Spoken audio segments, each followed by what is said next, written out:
In today's video, we're going to be breaking down the differences between two incredible guard dog breeds, the Rottweiler and the German Shepherd.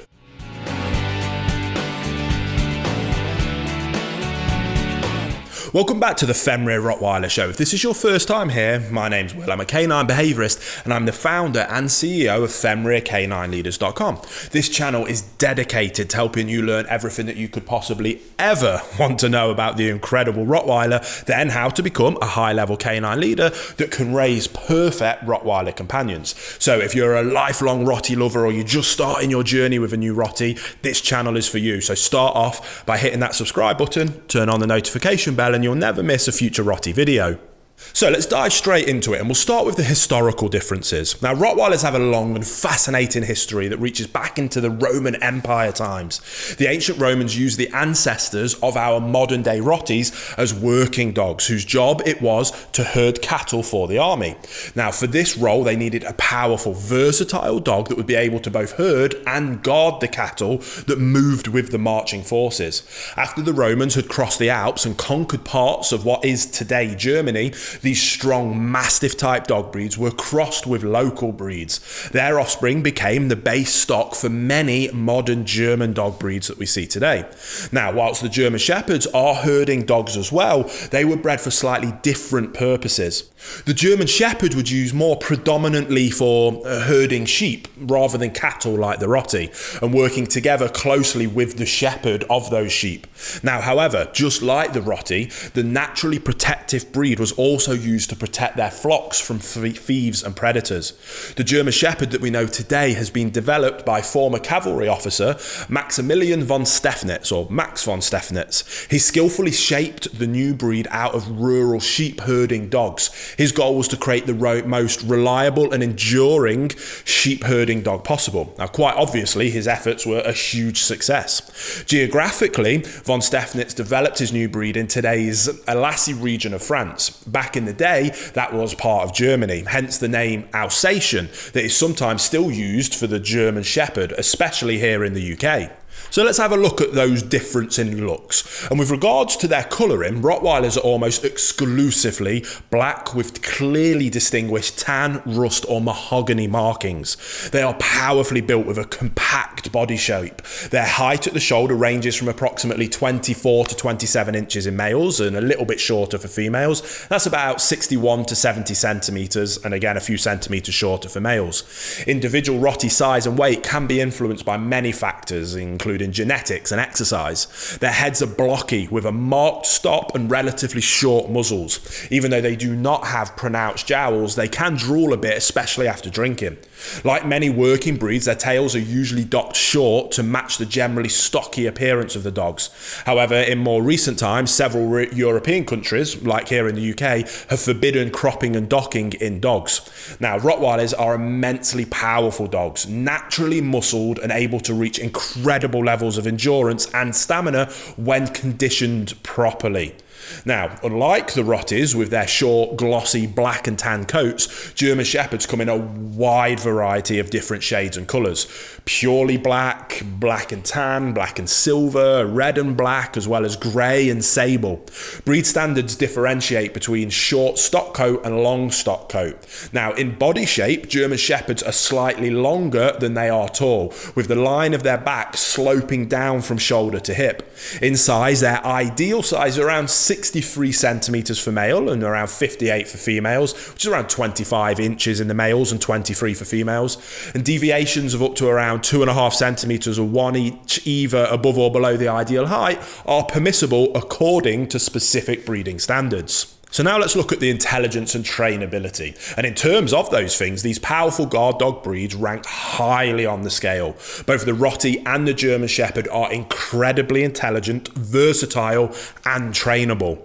These characteristics make them ideal police and military and service dogs. They also excel at search and rescue dogs, and in their role as service and assistance dogs, they provide invaluable support to people suffering from all sorts of things: PTSD, OCD, autism, autism, as well as impaired hearing, eyesight, and mobility.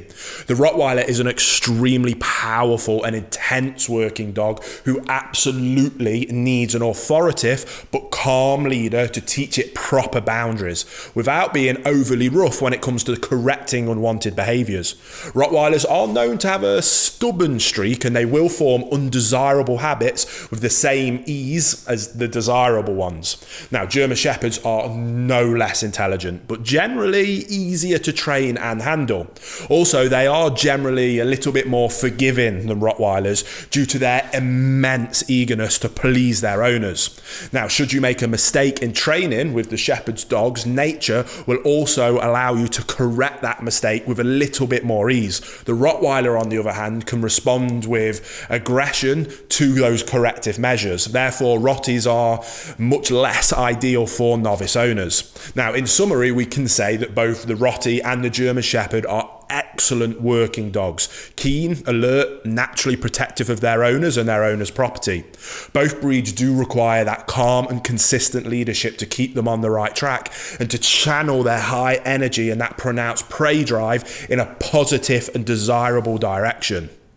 Now, both Rottweilers and German Shepherds are primarily working dogs rather than house pets. They need lots of socialisation throughout their lives in order to become perfect canine companions and family dogs.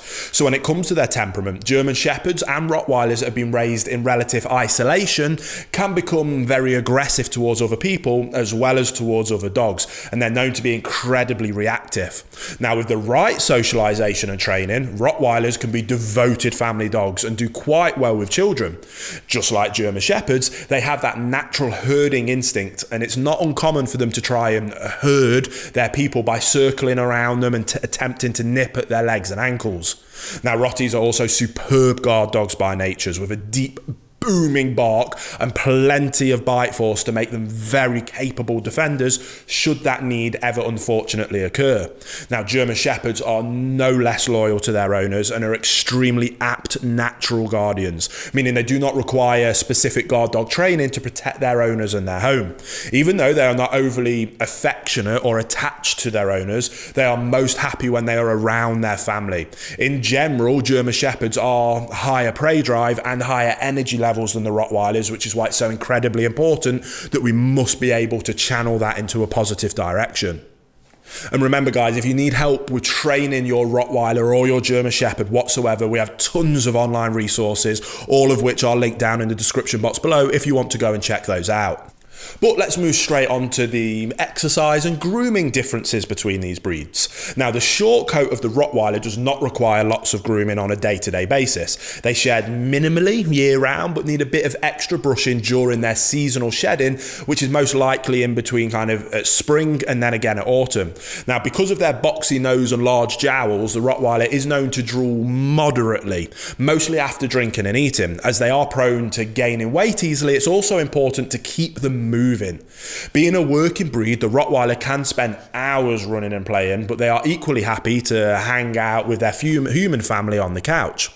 Now, in terms of grooming requirements for German Shepherds, it is advisable to brush them every single day and multiple times a day during those heavy shedding seasons. They are heavy shedders all year round, and those hairs tend to get everywhere in the house. And the long-coated version of the German Shepherd, of course, requires slightly more brushing and at times more washing, as their coats tend to accumulate dust and dirt from the outside activities more than the shorter haired counterparts. It is worth noting that German Shepherds come in two distinct varieties, the slightly larger show dog version and the working dog German Shepherd. Whilst the show dog is more laid back and calm in temperament, these working line German Shepherds are extremely intense, very keen and very high in energy. They are not the best of the dogs to be able to keep indoors, as they are constantly switched on, eagerly awaiting a cue from their owners to go and work again. These working line shepherd dogs need lots and lots of physical exercise and tons of mental stimulation in order to become and to stay balanced, well-behaved and well-rounded canine companions.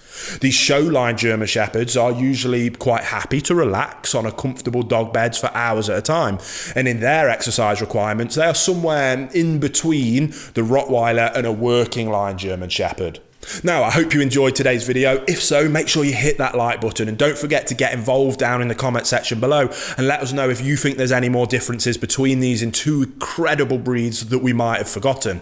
Now, don't forget to subscribe, as we have 2 dedicated Rottweiler videos coming here to this channel every single week. So I can't wait to talk to you again on the next episode of the Fenrir Rottie Show.